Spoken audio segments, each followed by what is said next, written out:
यह कहानी एक ऐसी लड़की की है।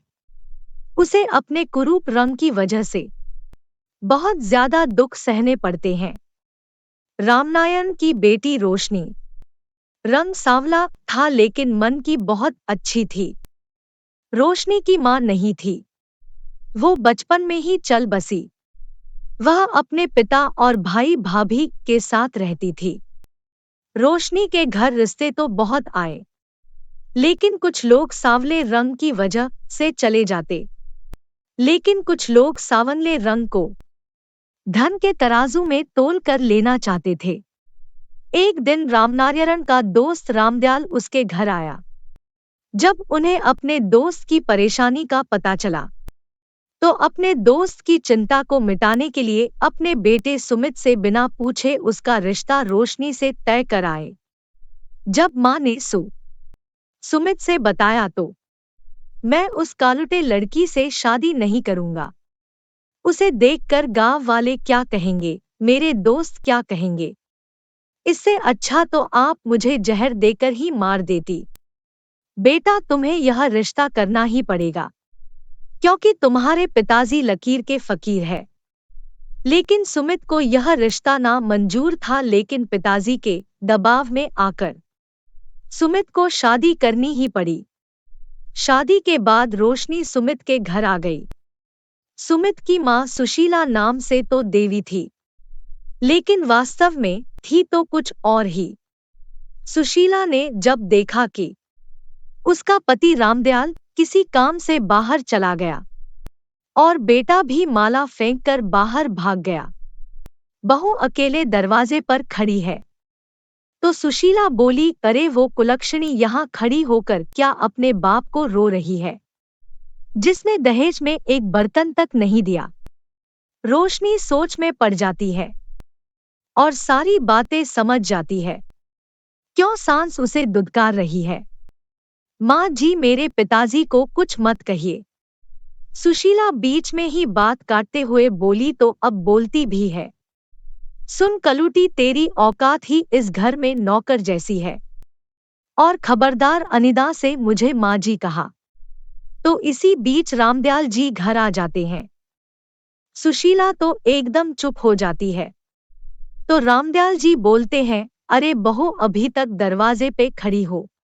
जी, मैं तो बहू से कह रही कि अंदर आ जाऊं, पर शायद इसको अंदर की हवा अच्छी नहीं लग रही, इसलिए बाहर खड़ी हुई है। क्यों बहू, मैं सही कह रही हूं ना। सुशीला रोशनी को अंदर ले जाती है, लेकिन मन ही मन उसे गालियां दे रही थी। रात के 10:30 बज चुके थे, लेकिन ना तो सुमित का कुछ आता पता था। रोशनी भूखी प्यासी पड़ी रही। जब भूख असहनीय हो गई तो वो रसोई को ढूंढने लगी, लेकिन जब रसोई के पास आई तो देखी कि रसोई में मोटा सा ताला लगा हुआ था। बेचारी अपनी सास को भी कुछ नहीं कह सकती थी, बस भगवान से प्रार्थना कर रही थी। रोते रोते पता नहीं कब आंख लग गई। जब आंख खुली तो सुबह हो चुकी थी। रोशनी जल्दी से नहा धोकर रसोई में दाखिल होती है। तभी रामदयाल जी कहते हैं, सुमित और रोशनी को कुल देवी के दर्शन के लिए ले जाना है। कल गणेश चतुर्थी है ना, इसलिए मैंने टिकट भी बुक करा दिया है। सुमित भी घर आ जाता है और अपने पिताजी से कहता है कि वह कुल देवी के दर्शन के लिए जाने को तैयार है। सुशीला तो विस्मय में पड़ जाती है और रोशनी की आंखों में चमक आ जाती है। रोशनी को लगता है कि अब उसके और सुमित के रिश्ते में बदलाव आने लगा है। सुमित रोशनी से कहता है कि जल्दी जल्दी पैकिंग कर लो, कल सुबह हमें जल्दी निकलना होगा। अगले दिन भोर में ही सुमित और रोशनी जाने को तैयार थे। गाड़ी भी रेलवे स्टेशन तक छोड़ने आ गई थी। सुमित और रोशनी गाड़ी में सवार होकर चल पड़े कुलदेवी के दर्शन के लिए। रोशनी और सुमित कुलदेवी के दर्शन के लिए पहुंच जाते हैं। वह स्थान बेहद जंगलों से ढका हुआ पहाड़ी और दुर्गम क्षेत्र था। रास्ते भी सुनसान थे।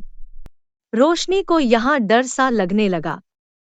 तभी सुमित ने कहा, ये जो सामने पहाड़ी दिख रही है ना, इसको पार करते ही रास्ते में हमारा अपना पुश्तैनी मंदिर है, जहां कोई आता जाता नहीं है। शाम होने वाली थी, रास्ता भी पथरीला था। रोशनी को चिंता होने लगी कि रात कहाँ गुजारेंगे।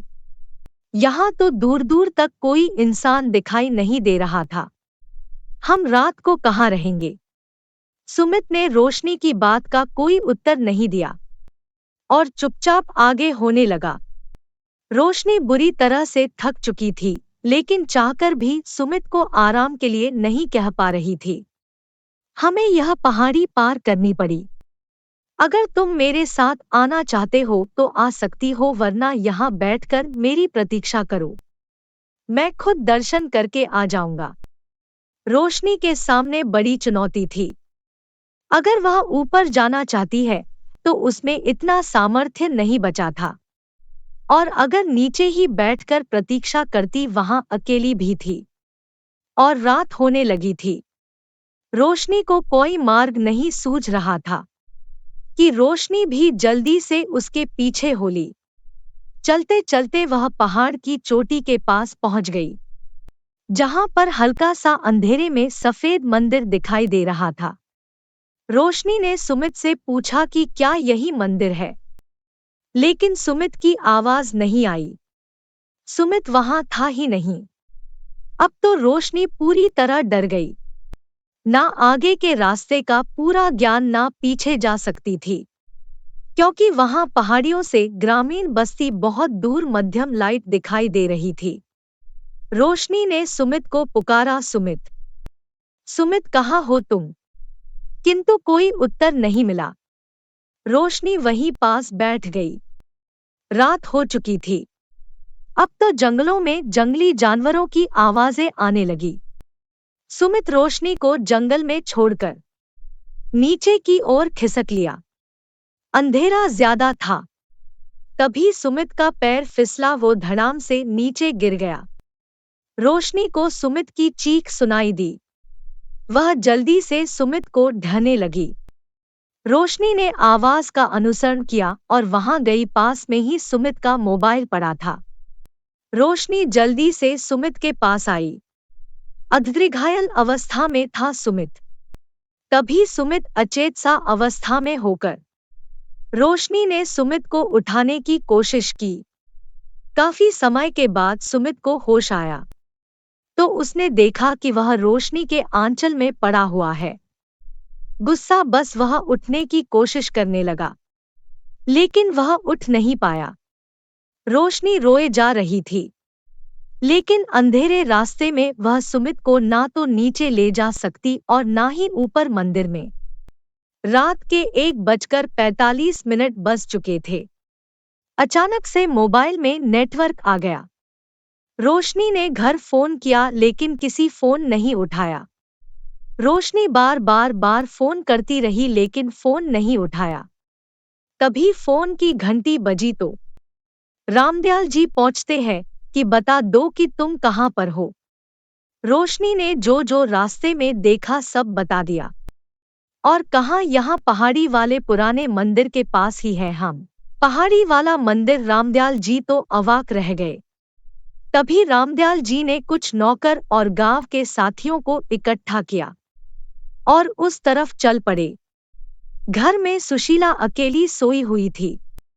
उसको किसी भी बात की भनक नहीं थी। रमेश जी को उस जगह पर जाते जाते सुबह के 4 बज चुके थे। सुमित के पिताजी काफी मशक्कत करने के बाद आखिरकार उस स्थान पर पहुंचे ही गए जहां पर सुमित और रोशनी थे। सुमित की ऐसी हालात देखकर रामदयाल जी की आंखों में आंसू आ गए और वह बोले, यह सब कैसे हुआ? तब रोशनी ने उन्हें कहा कि मंदिर की चढ़ाई करते समय इनका पैर फिसल गया और वह नीचे गिर गए और इनकी छाती में चोट आई है। रामदयाल जी को यह बात समझ में नहीं आ रही थी कि सुमित आखिरकार पुराने खंडहर में रोशनी को लेकर क्यों आया है। रामदयाल जी ने सुमित को कार की सीट पर लेटाया और गाड़ी को लेकर शहर के अस्पताल की ओर चल पड़े। जब अस्पताल पहुंचे तो जल्दी से डॉक्टर ने उसे जल्दी से इमरजेंसी रूम में रेफर कर दिया। इधर घर पर जब सुशीला को यह पता चला तो वह जल्दी से अस्पताल की ओर निकल पड़ी। सुशीला अस्पताल में पहुंचते ही सबसे पहले रोशनी को गुस्से से देखा और बोला, इतने में तेरा पेट नहीं भरा था? मेरे बच्चे को इस हालत में लाकर खड़ा कर दिया। आखिर मेरे बच्चे ने तेरा बिगाड़ा ही क्या है जो तूने ऐसा किया? रामदयाल जी सुशीला को रोकने लगे, लेकिन वह रोशनी को गालियां देते जा रही थी। मुझे मत रोको, यह लड़की डायन है, मेरे बेटे को मार दी, इसके बाद सबको मार देगी, यह हमारे घर को श्मशान बना देगी। रोशनी वहीं खड़ी रोए जा रही थी। तभी डॉक्टर साहब बाहर निकले और बोल, ऑपरेशन के लिए पेशेंट को खून की आवश्यकता है, आप जितना जल्दी हो सके खून की व्यवस्था करिए। रामदयाल जी ने तुरंत सभी ब्लड बैंक वालों से फोन किया, किंतु कहीं पे भी खून नहीं मिला। सुशीला जोर जोर से रोने लगी, हे ईश्वर, उस काली डाइन ने ये क्या कर दिया? रामदयाल जी सुशीला को समझाने लगे। तभी डॉक्टर ऑपरेशन थिएटर से बाहर निकल कर आया। जो रमेश, सुशीला सभी लोग डॉक्टर को देखने लगे जैसे कोई बुरी खबर की आशंका हो। डॉक्टर बोले, कांग्रेचुलेशन, ऑपरेशन सफल हो हुआ। रामदयाल जी बोले, सर डॉक्टर साहब, बिना खून के ऑपरेशन कैसे हुआ? डॉक्टर बोले, खून तो मिल गया था, लेकिन खून आता कहां से? सुशीला बोली। डॉक्टर ने कहा, मिस्टर सुमित की पत्नी रोशनी का ब्लड मैच हो गया था, उन्होंने ही ब्लड देकर अपने पति की जान बचाई है, वरना आज कुछ भी हो सकता था। सुशीला अवाक रह गई। रामदयाल जी के चेहरे पर मुस्कान, आंखों में आंसू बह रहा था। तभी रोशनी वहां आई, कुछ थकी हुई लग रही थी। सुमित को भी प्राइवेट रूम में शिफ्ट कर दिया जाता है। घर के सभी लोग सुमित के पास इकट्ठा होते हैं। सुशीला सुमित से पूछने लगती है, बेटा ये सब क्या हुआ था जो तुम्हारी यह हालत है? सुमित सभी की तरफ देखता है। सुमित रोशनी को अजीब दृष्टि से देखता है और बोलता है कि माँ, इसी ने मुझे पहाड़ से धक्का दिया। रोशनी डर से दूर होकर खड़ी हो जाती है, लेकिन सुशीला रोशनी को मार फटकार कर घर से बाहर निकाल देती है। सुमित, तुम झूठ बोल रहे हो बेटा, आज अगर तुम जिंदा हो तो रोशनी की वजह से इसने 2 बार तुम्हारी जान बचाई। 2 बार? हाँ बेटा, 2 बार। एक बार पहाड़ी से गिरते हुए तुम्हें बचाया, और दूसरी बात जब कहीं भी खून नहीं मिला तो अपना खून देकर तुम्हें बचाया। सुमित अवाक रह जाता है रामदयाल जी की बात सुनकर। तभी नर्स रूम में आती है। अभी पेशेंट को थोड़ी देर के लिए आराम करने दीजिए, आपको जो भी बात करनी है बाद में कर लेना। पेशेंट के पास एक व्यक्ति रुक सकता है, बाकी वेटिंग रूम में जाकर वेट करिए। और अभी 2 दिन के लिए और डॉक्टर ने रुकने के लिए कहा है। बेटा, तुम्हारे पास रोशनी रहेगी। रामदयाल जी रोशनी को कहते हैं, बेटी, मैं और तुम्हारी माँ घर जा रहे हैं, तुम सुमित का ध्यान रखना, किसी भी चीज की जरूरत हो तो मुझे फोन कर देना। अब रूम में केवल रोशनी और सुमित रह जाते हैं। पूरे रूम में खामोशी थी। कुछ देर बाद सुमित रोशनी से थोड़ी बहुत बातचीत करने लगता है। थोड़ी सी बातचीत के बाद दोनों थोड़ा थोड़ा एक दूसरे के बारे में जानने लगते हैं। सुमित को भी रोशनी से बात करके अच्छा लगता है। रोशनी के लिए यह दिन बहुत ही सुकून भरे थे, पता ही नहीं चला 2 दिन कब बीत गए। अब बारी घर जाने की थी।